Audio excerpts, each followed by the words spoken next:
Bobby Bradshaw disappeared one summer's midnight. The only clue, his wheelchair left behind where the sidewalk became the beach. That meeting of sand and concrete. There was talk of kidnapping, but who would have taken a crippled high school senior? Nobody guessed the sea. Several days later, he washed up on the beach without a spine, and it was a couple visiting from the mainland during their morning walk that found his pallid bloat thrown on the beach. The tide never revealed when it let him go. Not to us, anyway. When they pulled him from the water, they thought he had somehow burst, that somewhere denizens of the deep found a way in, stole his red and whatever else they could. But the only thing missing was that spine, rods and all. It had to be murder, the television repeated in the stores, in the schools. Had to be. The school had given us a week off to grieve, get our minds off of the sudden death of a dear classmate and intertwine our condolences with family and friends. I spent it alone at the beach, where his wheelchair sat for however long, watching the amber horizon shift to purple above roiling waters, the sea throwing sprays across the rocks like how his arms must have looked out there. In a way, I guess it was remembering the way I needed to, the way I thought was right. Though it's something like this, it never is. Where that wheelchair was, somebody had used chalk to draw a heart. I sat in it, understanding that the reason the wheelchair was there, even why Bradshaw went missing. It was all my fault. Sometimes when I close my eyes or I stare at my bedroom ceiling in the dark for too long, I see it. Those dim street lamps, that ignored stop sign. In the rearview mirror, a boy. He was just a boy, they said, on his nightly run. Because that island air at night, that's always the best. Running to a future he dreamt about. Except he never made it there. Not even close, just the hospital. And as if the universe was making up to him, doing what it always does in ways we can't understand. A meteorite fell down towards our small nowhere surrounded by blue, cooled off in his backyard. As for me, I'm still waiting for something to fall out of the sky towards my room when I'm asleep. In the following weeks, I recklessly changed both of our lives. Everyone in class rallied behind Bradshaw, promising him they'd find that someone who did this. And had the police not been years and years behind, had actually set up cameras like you would think they would have, if anybody was paying attention, really, they would have noticed. I avoid that intersection of bad choices, that I never drive anymore.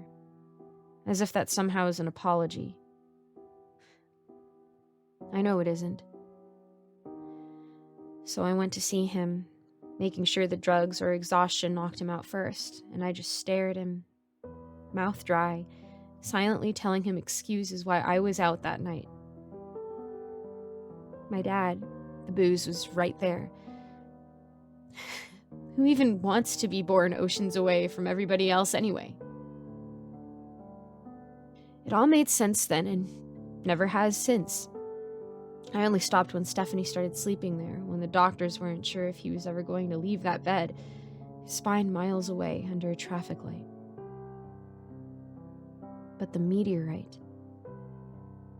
As people told it, they put spinal rods in, crushed and sprinkled the meteorite on the steel so that special space magic threw that shatter back through time. That the meteorite was an element nobody had ever heard of before, and that's why it worked.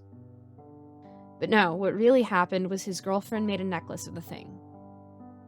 The story stuck, though, because he did get better after the surgery, and you'd admit he seemed better wearing that necklace, which to everyone else seemed was just a fake. An emblem to represent the spine-saving dust from not quite empty space. He wouldn't walk again. The indifferent sea had the last say there anyway. But some days, yeah, you'd wonder. He eventually went back to class, his middle-of-the-class desk empty because he was going to sit in a paralyzed kid's seat. And my throat stayed shut, failing to swallow that guilt.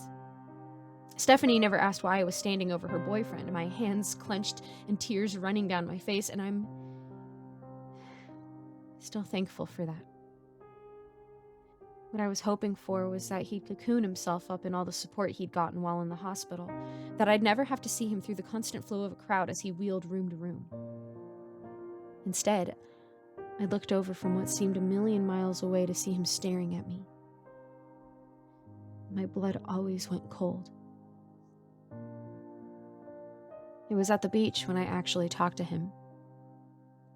He was alone at that sand-concrete division, the border of dreams and reality, and the early bird surfers had been falling off boards for nearly 2 hours. If you asked me why I was there, skipping school. And I guess he was too. I walked up from behind, stood next to him, all the unswallowable guilt right behind my clenched teeth. He didn't look at me, he just started speaking. I like being here. It gives me a good feeling. Like I'm out there with them. Does that make sense? He didn't see me nod. Couldn't possibly know I was holding back tears. It took a long time, most of it when I don't even think I was awake. But I'm okay with what happened. It's hard to explain, but I'm happy. Yeah, happy. Strange dreams, though. Strange dreams. That's when he told me about the dreams. The dreams where he's riding the waves. That his legs bend the way they had been for the past 18 years. He's naked, but wearing the necklace Stephanie gave him. And somehow, that helps it all make sense. He's surfing the black waves of an oil-slick ocean, the taste of a rusted sky filling his mouth, his throat, the beach looking rusted red and brittle. He isn't sure why the world is the way it is. He isn't sure he wants to know. He's just glad he's on that board again. And far out, only able to be seen when the waves die down and he can slow down. Something is rising into the sky, a storm cloud or something. It's so large he can feel the infected red wind shift. He's just surfing though, just keeps surfing when the big waves come, and they keep coming until there's too many and he can't keep up and falls into liquid darkness. He asked me if that sounded strange, and I said I was sorry for everything. He just blew air out of his nose to laugh, told me that's what everyone had been telling him. A few days later, he vanished. Came back drowned white without that space dust fabled spine. Stephanie stopped me outside of class the day everyone heard, and I bet everyone was side-eyeing the unexpected meeting. Shauna, the quiet kid, the I guess she's nice kid, didn't her dad get around kid? And what about her mom again? Stephanie. I don't know what they said about her, but high school's one big drama, and every scene makes sense somehow. It didn't. She told me Bobby wanted me to have this, putting the meteorite necklace in my hand. I must have stood there for almost an hour because the janitor asked if I was all right in an empty hall. That's when I started having the dreams. Except in mine, I wasn't running, just looking over the same slanted slats of steel, rusted and cracked into infectious cuts, and you weren't quite sure if it really was a sea of pitch black oil or if the world just dropped off into nothing, a crimson sky overseeing it all. And that thing, not a storm, no, far out there, yeah, that was there too. Except I don't think it was going up. The opposite. I walked along the rusted beach, knowing exactly who I'd find, where I'd find him. Where that sand and concrete mixed in the real world. It was all steel here in the scarlet black dream. The chalk heart barely visible, somehow still there, and the shape at the edge.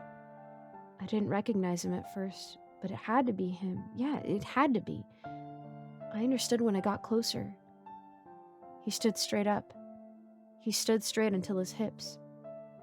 After that, bent all the way backwards like a wishbone. A great red rip from tailbone to the base of a skull that hovered inches above the metal expanse. The top half of him faced the sea.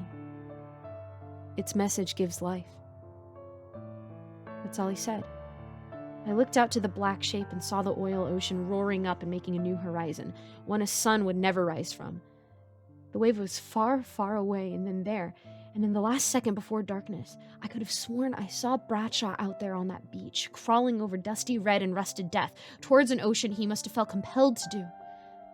To remember, to turn a bad dream into something good. The blackness morphed into my room. I was sweating, breathing so heavy I hadn't heard the rustling in my backpack. Hadn't seen it bulge and swell. When the hold of the dream faded, I turned on the light, nearly died of a heart attack seeing the backpack move that way, and only calmed when I reasoned this was another dream.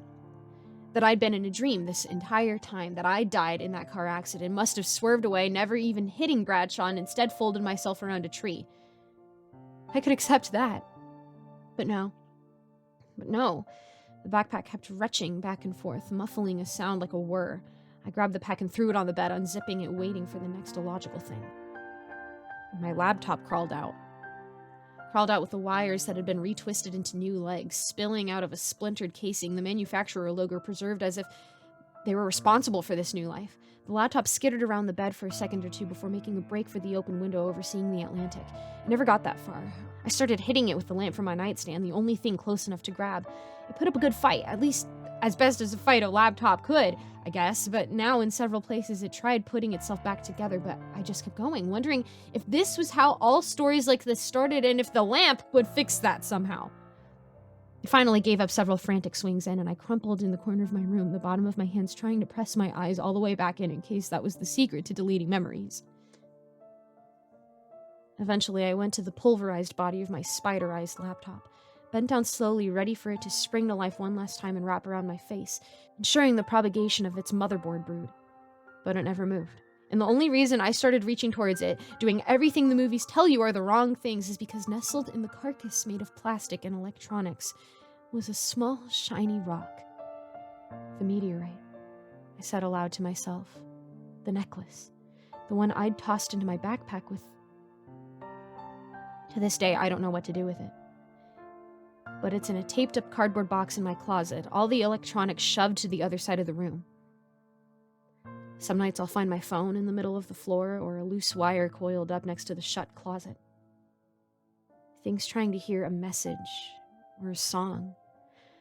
I think about the Bradshaw's backyard a lot. If some of that meteorite chipped off, how large does it need to be? How loud does it sing? Of course, what had been a disappearance turned to an obscene murder eventually, just dropped into a sad reality when the police couldn't find or make up anything conclusive. So while everyone tried associating a browser's history and unsaid words to friends, I stood at my bedroom window looking out at the night sky, looking for any new lights, anything that would have turned its gaze towards us. You couldn't convince me to go out under that new star.